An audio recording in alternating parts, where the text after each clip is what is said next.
Welcome to 3 Years of Magic Gaming. In this video, I'm going to be explaining why Moon Knight is one of, if not the most underrated character in Marvel Rivals. The main reason why I think Moon Knight is really good this season is because of one character, Loki.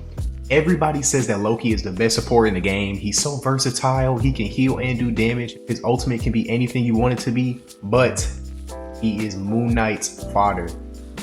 Every time there's a Moon Knight in the game against a Loki, the Moon Knight is always eating because Moon Knight can shoot down Loki clones and his primary will shoot off of the Loki clones just like a normal person. Now, this means that he is constantly putting pressure on the backline, even though he's not taking a flank. He could be behind his tanks, just like any other character, and still be putting damage on the enemy team's backline like he's taking a flank.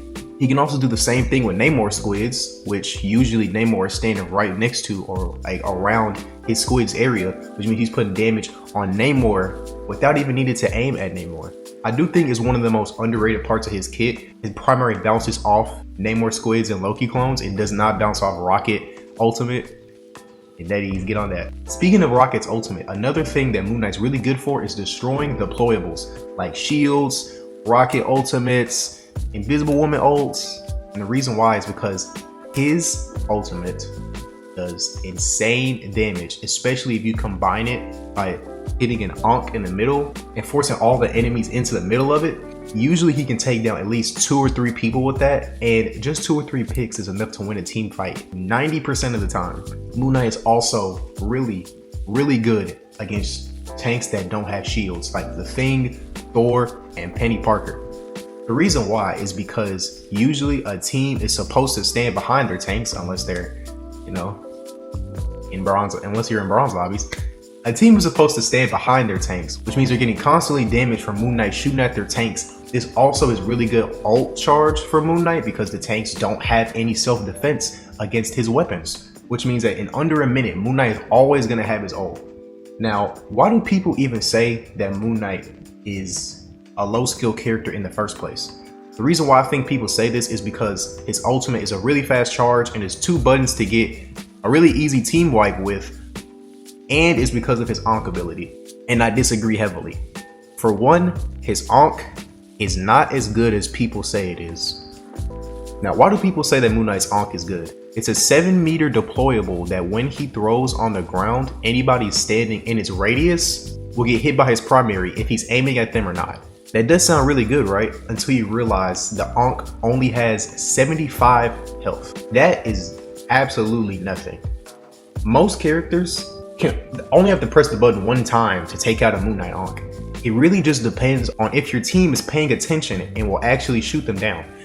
If you're letting a Moon Knight Ankh just sit free without shooting it down, that's more of a skill problem than a Moon Knight being easy problem. Something else that makes Moon Knight more difficult than people say is that he has to position properly. If a Moon Knight is out in the open or is in a flank for too long, somebody will try to come up and pressure him to 1v1. And when it comes to 1v1s, Moon Knight is really bad. He almost never wins a 1v1 without his Ankh. Moon Knight can probably lose a 1v1 to Jeff, if I'm being honest. It sucks to say because I love Moon Knight. I got Lord Moon Knight for a reason, but he probably would lose a 1v1 to a Jeff. There's also his ultimate.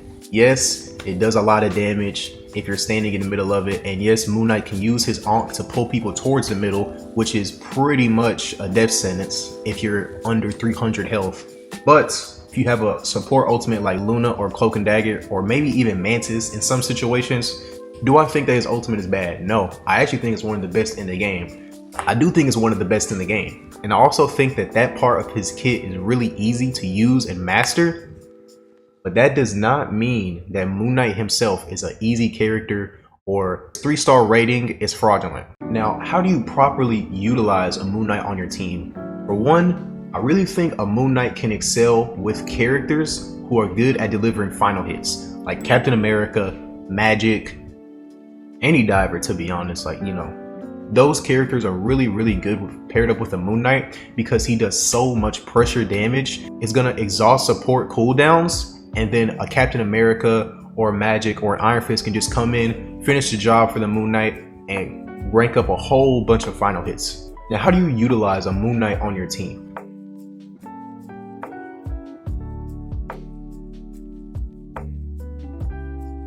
Most people really don't understand this fact, but the way a team is supposed to be built is the tanks and support are supposed to be built around the DPS on the team. I'll explain that in more detail in another video. You might see that soon. For now, I'll just go ahead and explain how a team can be built around a Moon Knight. The tanks, for starters, have to be tanks that are really good at getting final hits. For example, Captain America, Venom, the Hulk is a really good one too.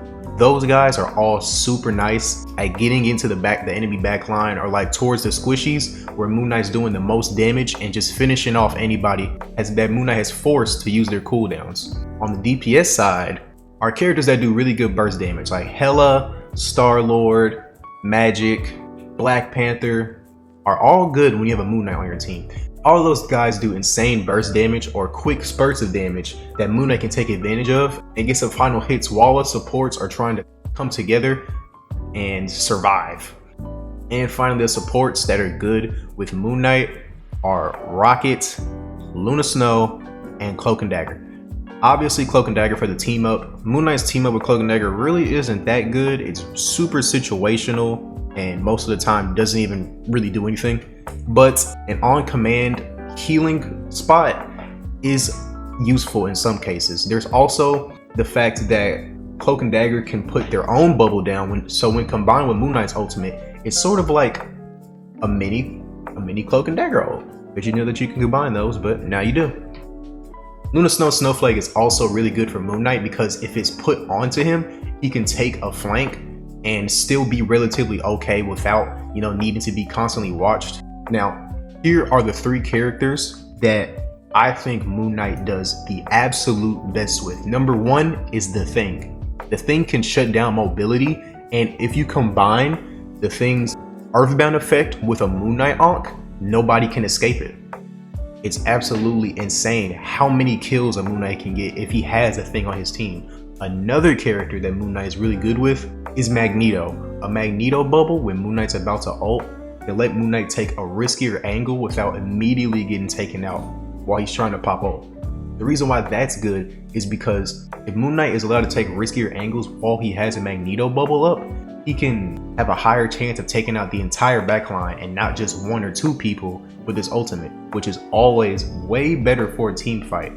And the last character I would suggest pairing up a Moon Knight with, and this one is a really underrated duo, but I would say Star-Lord. Star-Lord because Star-Lord does extremely fast burst damage just like Moon Knight can, and so combining both of those can lead to a whole bunch of KOs and quick backline assassinations. Now, here's a part of the video that some of you were probably waiting for. You probably just got whooped by a Moon Knight. You had a Loki on your team, you had a Thing on your team, and the Moon Knight just came in and absolutely wrecked you guys. He got MVP, he always gets MVP, and you're probably ready to throw your controller in the TV. But don't worry, here are some really good counters. Number 1, and I'm always going to say this, any diver.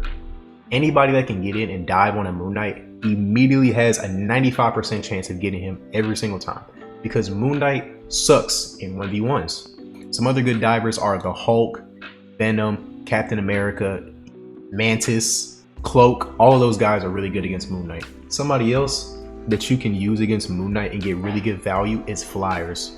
All 4 Flyers, Ultron, Human Torch, Iron Man, and Storm are amazing against Moon Knight because of one thing. Aim are the one thing that Moon Knight players hate the most, having to aim.